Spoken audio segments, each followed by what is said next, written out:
What's going on, guys? Welcome back to the Hands-On channel. That's right, I have hair, and I don't know why, but typically I always have a hat on when I make my videos, but today I decided not to have a hat on, so I thought I'd throw you guys for a loop. But anyway, about I don't know, a couple of months ago now, I tried to make a video, and I did make the video, and I put it up on YouTube, and I uploaded it, and like, I don't know, 13 people got to watch it before YouTube banned it.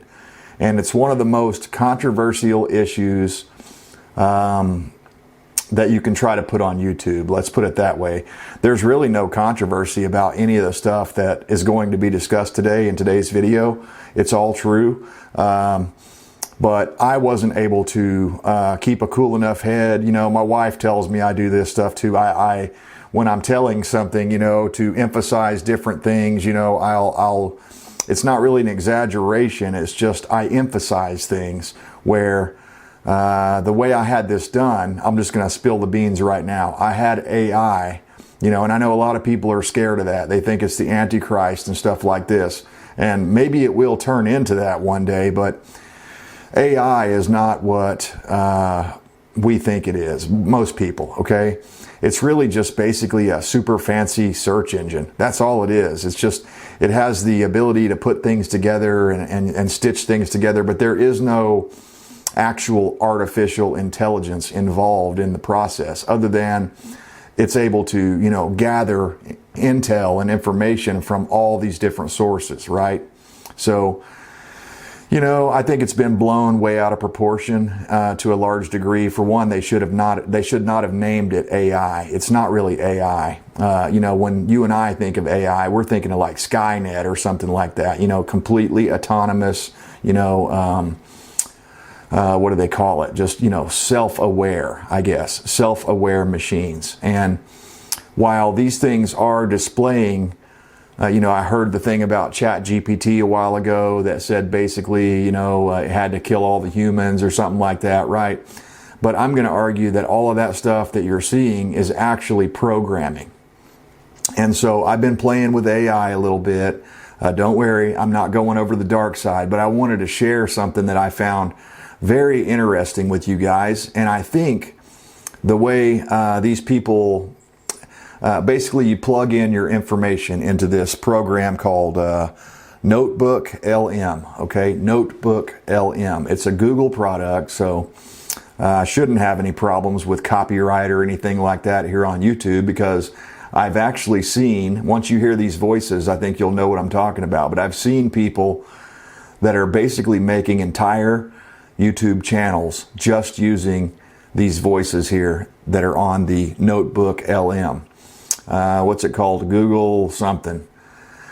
I can't remember what the parent platform is called. It's obviously Google, but there's another name for it, but I'm drawing a blank right now. It doesn't matter. Notebook LM, if you want to do something similar to what I have done. So, as I was saying, I made a video a couple of months ago. It got banned, you know, because I talked about the thing that shall not be named on YouTube still to this day. I talked about it in a way that they didn't like. Okay, so I don't remember exactly what I said, and I'm not going to rehash it here because I'll get banned again. So my workaround for this is I plugged in my entire script, everything I wrote down. You know, it was so much information that I couldn't possibly remember it all. So I had a whole bunch of, you know, what were supposed to be bullet points, but they ended up turning into paragraphs, okay? I mean, it was long, man. It was a really long one because I feel compelled from time to time to get this information out there. You know, I just put it out into the ether. Even if no one watches it, that it makes me feel better knowing that I've at least tried to fight against the New World Order, their depopulation agenda. And so that's what we're going to be talking about today. And I'm going to shut up. I'm just going to go off up here in the corner somewhere. And I think I'll try to find a couple of pictures of some like nerdy NPR personality types that we can put in there as a still image. Because when I heard this the first time, I was like, oh my God, it's exactly like I'm listening to NPR on Sunday morning or something. The way these people talk, the way they, there's always a a good cop, bad cop. So if the girl's being the good cop, the guy will be the bad cop, and vice versa. They're always trying to balance out the information that I put in there. And I actually had a really fun time. I was really laughing when I heard this, when I played it back, because I was like, man, I am making Google squirm to do this. So without further ado, I'm going to go ahead and play this. I'm going to try to keep quiet throughout the thing, although I'll try to make some kind of face or something, or I'll wave my hands or something whenever the AI is actually creating the section of content that they're discussing, because there was a lot of that. I plugged the stuff in, but they filled in a lot of the blanks around it. And the way they filled in the blanks, if you guys know me, you'll know that I'm not down for a lot of the stuff they're talking about, especially towards the end, especially as it relates to people's reproductive health and gender stuff and things like that. So I say all that to say this. The current iteration of AI is only as good as it's how can I put this? It's programmed by someone, okay? And that someone or that group of someones has an agenda, and it's clear after you go. And I didn't just do this one. I'm not going to bore you guys with a whole bunch of them, but I did like several of my past shows just to see what it would sound like with someone else, and maybe to get some ideas and see, what am I doing wrong? Maybe I could do this part a little better or discuss it a different way or whatever. But without fail, every single thing that I put in, of course, I'm a right-wing conservative, a libertarian-minded person, a constitutionalist, I close out all my videos with, I stand for liberty, I hope you do too, that kind of deal, right? I mean, that's who I am. And so that's how I write, and that's how I think. And as I plug those things in there, the Google AI quickly erased that. And I think you'll see what I mean as we get into this. So again, without further ado, let's go. Welcome to another deep dive. Today we're going to be exploring, frankly, a pretty mind-boggling topic. Yeah. The history and the current state of population control in the U.S. Wow. We've got a really fascinating mix of sources here that we're going to unpack for you guys. Historical documents, Okay. some old data, some recent news reports, and even some really interesting current statistics. Sounds pretty comprehensive. It is. Yeah. I think this is going to be a good one. So picture this for a second. Okay. Imagine a world where powerful figures are actually trying to influence how many children people have. That's precisely what we're going to be uncovering today. It is a topic that's filled with some surprising twists and turns. Oh, yeah. And it's often misunderstood. Absolutely. So let's rewind the clock a little bit. Okay. Let's go back to the early 20th century.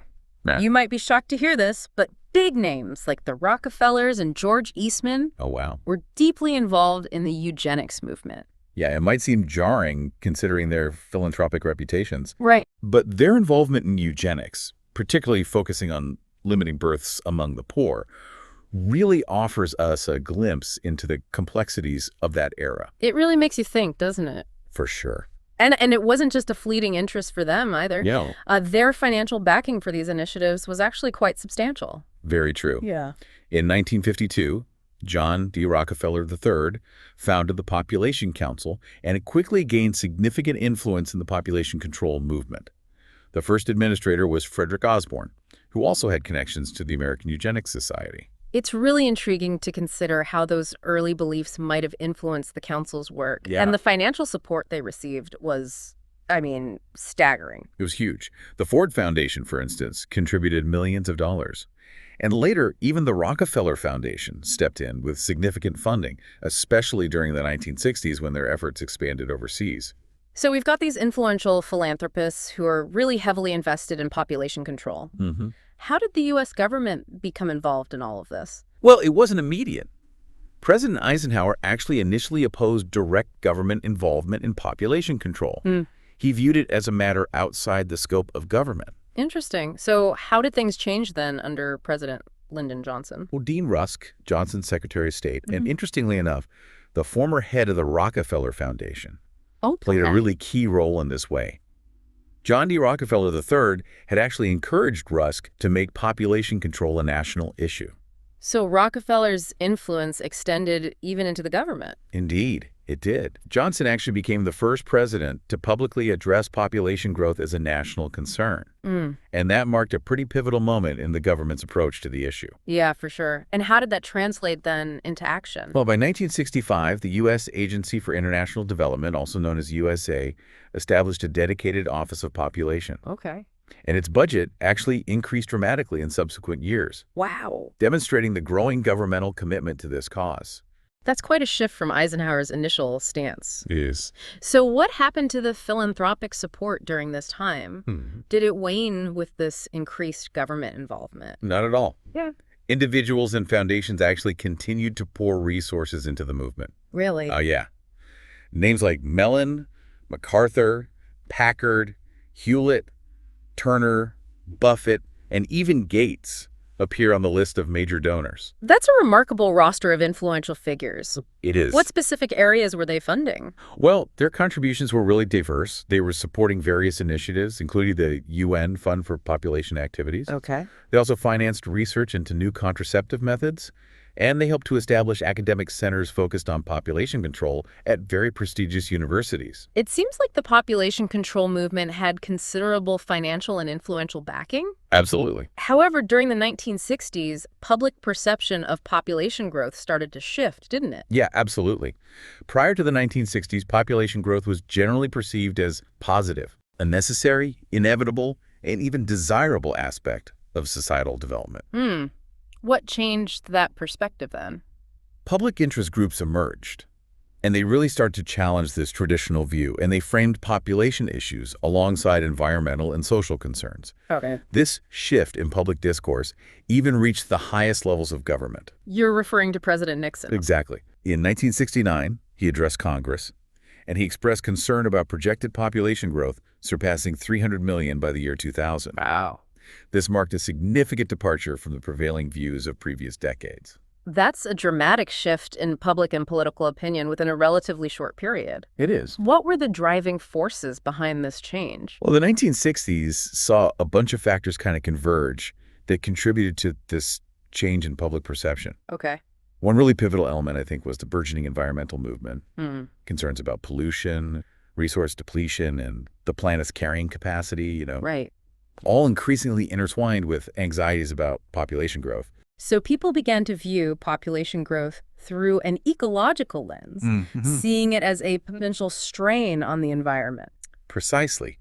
Thinkers like Paul Ehrlich, for example, with his influential book, The Population Bomb, Oh, yeah, I've heard of that one.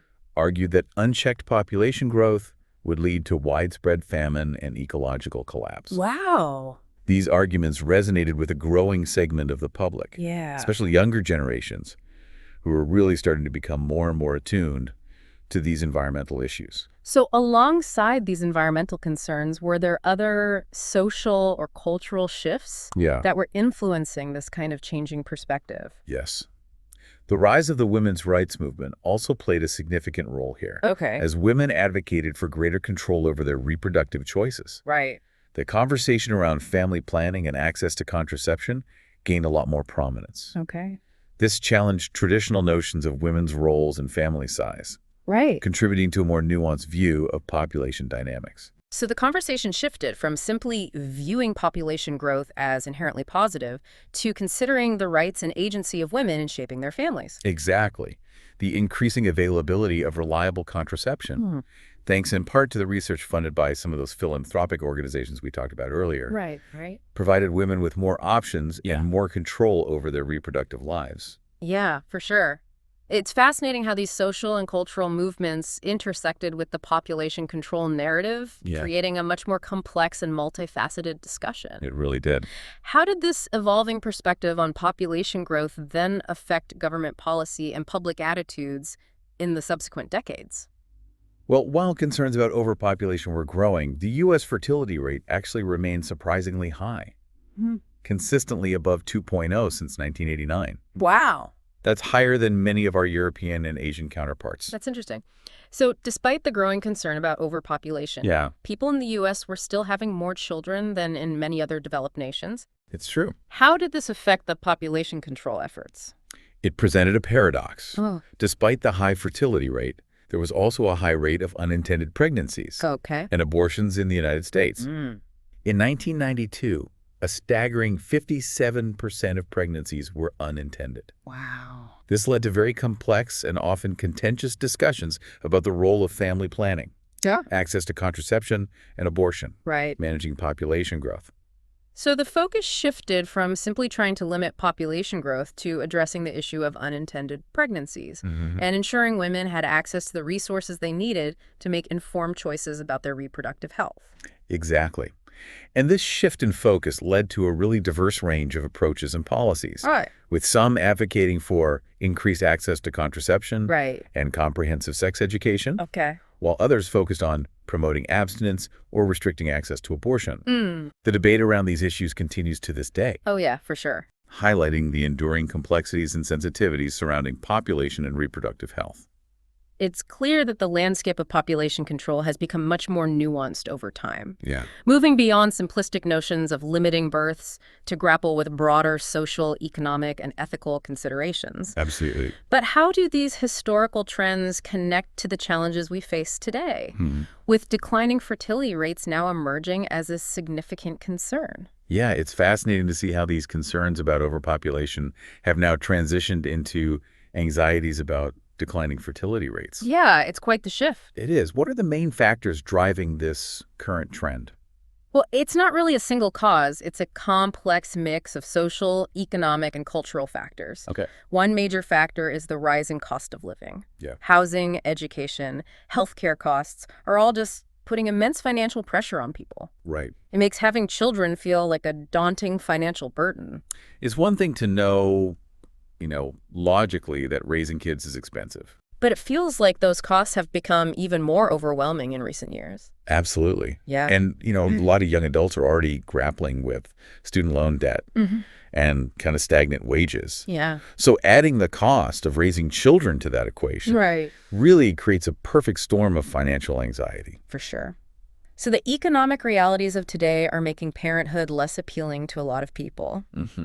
Are there any social or cultural shifts Yeah. that are also contributing to this trend? Well, we're seeing changes in attitudes toward marriage and family. Okay. People are delaying marriage or choosing not to marry altogether. Right. And they're prioritizing education, career goals, personal fulfillment Right. before even considering starting a family. There's a sense that individual goals and aspirations are taking precedence, Yeah. with family life maybe being viewed as something to pursue later on, if at all. That's a key observation. Yeah. And, for women especially, Right. increased educational and career opportunities have really led to a shift in priorities. For sure. The decision to have children is often weighed very heavily against the potential impact on career trajectories Yeah. and personal aspirations. So it's not just about affordability then, it's Yep. also about how people envision their lives Yeah, and the choices they make in pursuing their goals. it is. What about access to contraception and family planning? Has that played a role in these declining fertility rates? Absolutely. Wow. The ability to control their fertility has allowed women to make much more informed decisions Okay. about when and if to have children, Okay. and increased access to contraception and family planning services Right. has given women greater autonomy in planning their lives and families. It really emphasizes the importance of reproductive rights Yes. and access to healthcare in shaping these trends. It does. It's about empowering individuals to make choices Right. that align with their own values and their own circumstances. It's also important to recognize that cultural norms and societal expectations also influence these trends as well. Okay, can you elaborate on that a little bit? Sure. In some cultures, having a large family is still very highly valued, Right. while in others, the focus has really shifted towards smaller families Okay. or even child-free lifestyles. These cultural attitudes are often shaped by historical context, economic realities, Right. and social values, Yeah, and they play a significant role in these individual decisions regarding family size. absolutely. So we've got this really intricate interplay of economic pressures Yeah. Evolving social norms, increased access to family planning. Right. And these cultural influences all contributing to declining fertility rates. What does this all mean for the future of the U.S.? It's hard to say. It's difficult to predict with certainty. Yeah. However, these trends definitely raise some important questions for us. Okay. How do we address the potential challenges of a shrinking workforce and an aging population while still respecting individual reproductive choices? Right. We touched on some of those concerns earlier. Yeah. What potential solutions or strategies could help to mitigate these challenges, do you think? Well, there are various policy options that we could explore Okay. aimed at making having children more affordable, Right. such as expanding access to affordable, high-quality childcare, Okay. offering tax breaks for families, and providing paid parental leave. Those sound promising, Yeah. but I imagine we also need some cultural and societal shifts alongside policy changes for any of this to be truly effective. Absolutely. We need to foster a culture that values and supports families. Right. We need to recognize that families are essential for a thriving society. Yeah. This might involve challenging some traditional gender roles, Okay. promoting work-life balance, and creating supportive communities where raising children is seen as a collective responsibility. Wow. Well, this deep dive has been quite a journey. Yeah, it has. We started with the controversial history of population control. Right. And we ended with declining fertility rates and the complex factors driving them. Yeah. It seems clear there are no simple answers. No easy solution. Not at all. Well, thank you so much for taking us on this thought-provoking journey. My pleasure. To our listeners, we hope this deep dive has given you some new insights into the complexities of population trends and their impact on our lives. Absolutely. Until next time, keep exploring, keep questioning, and keep diving deep. Welcome to another Deep Dive.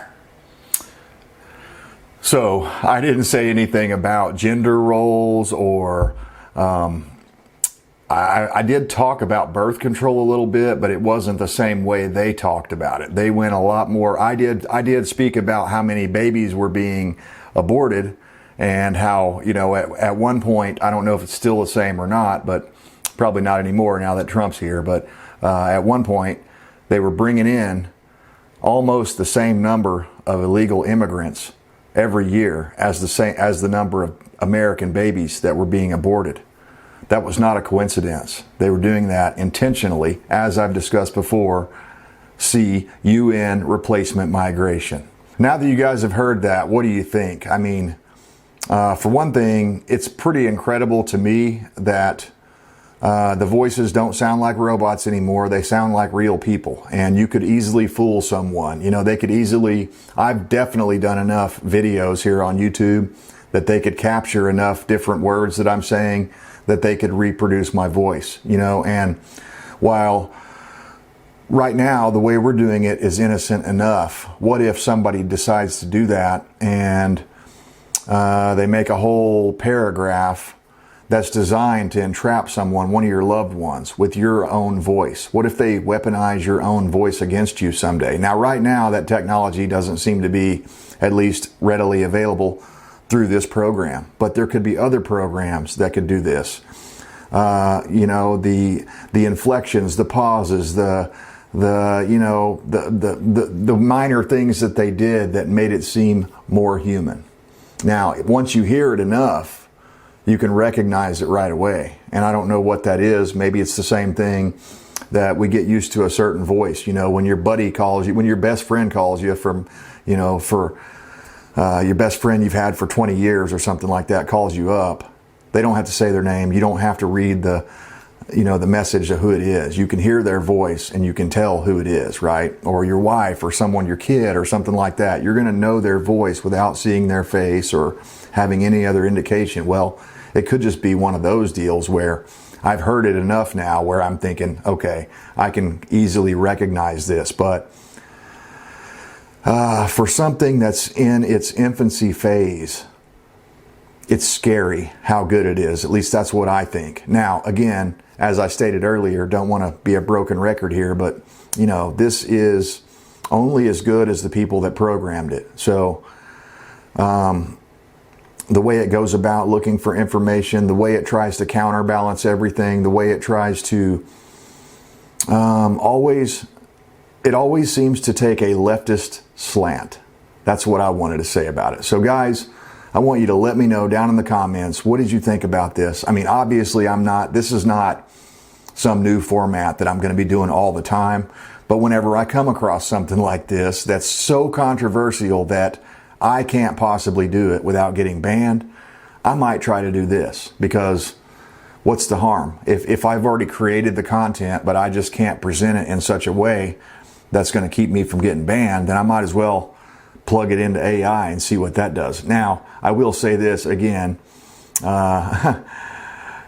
not the same.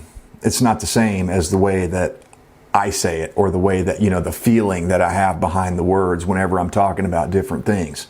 So, is it real? I don't know. I mean, it's really a real production. It's a real synthetic podcast, but, you know, it can't replace humanity. And I don't believe it ever will, but just because we're so unique, because we're so unpredictable. Every one of us has got these little wild hair ideas that we go off on wild tangents in our lives sometimes just to see what happens, because that's what makes life fun. So anyway, guys, let me know what you think. Did you learn anything from this? It wasn't all bad. I would say about 50% of the stuff that I put in there showed up on their little podcast, and about, I don't know, 30 or 40%, they extrapolated data from somewhere else. I didn't put it in there, and they took a very leftist slant, especially as it pertained to birth control, or as they called it, what do they call it? Family planning or something like that. I can't remember exactly how they worded it in there, but anyway, guys, it's a wild and crazy time to be alive right now. And I'm not saying you shouldn't be cautious with AI. You should be. But, you know, at the same time, it's just a tool. It's not really AI. So I don't know why they decided to name it this, because I'll be honest, for the longest time, I've avoided messing with it. And then someone else I watch on YouTube had a guest on that was talking about it in a positive way. And he was saying, man, you're missing out if you don't go use this thing. So my little small experience, my little, low-level experience working with this AI, and I've only done a couple of them. There was one where I could make thumbnails, and I did like that because I oftentimes don't have a good thumbnail, and I don't want to get busted for copyright for stealing someone else's photo or something to make a thumbnail. So at least this way I can go on to, I don't remember the name of that other one. There's another one where I can make pretty good thumbnails, and especially like post-apocalyptic type thumbnails. It's about the only way I know to do that without getting busted for copyright or something like that, or whatever. So anyway, guys, let me know what you think about this. You know, again, did you learn anything? Do you want to continue the discussion down below on this American population control? It's real. They say it's controversial, and it is controversial to talk about it, but there is no controversy. It happened. It continues to happen, okay? Hopefully I didn't go too far right there, but I'm telling you, if you want to know more about this sort of stuff, all you have to do is look at the UN Agenda 21, Agenda 2030, the WEF, the Great Reset, most recently here in the United States, Biden's Build Back Better bullshit plan. All of those things tie in to the same end goal. Unbelievable. And then there's a whole nother rabbit hole, a lady named Margaret Sanger. Go check her out. If you don't know about her, I mean, you talk about an evil person. And Bernard Shaw, what's that dude's name? Edward, or something like that. Bernard Shaw. I can't remember all of them. But there's a bunch of crazy psychos from way, way back in our past. And they didn't like certain groups of people, especially people they thought were beneath them. So anyway, I'm going to sign off for now. But as always, I stand for liberty to the bitter end. I hope you do too.